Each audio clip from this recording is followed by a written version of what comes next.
إذا غاب عن الناس العلم جاء الجهل، وإذا قصرنا في بيان التوحيد سوف يحضر الشرك، وإذا أحجمنا عن نشر السنة سوف تنتشر البدعة، وإذا قصرنا في نشر الطاعات أتت المعاصي والسيئات.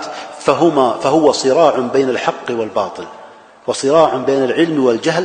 فأغرقوا الميدان، أغرقوا تويتر، أغرقوا سناب شات، أغرقوا الواتساب، أغرقوه بالحق، لأن الحق والباطل نقيضان لا يجتمعان ولا يرتفعان. فإن لم تحشى وتملى هذه البرامج والساحات والمجالس والمساجد والكتب والمطبوعات وما ينشر إلا إن لم تملى بالسنة سوف يأتي البدعة، وإن لم ينشر فيها التوحيد سوف يأتي الشرك والإلحاد، وإن لم ننشر القرب والطاعات والهدى سوف يأتي الضلال والعياذ بالله.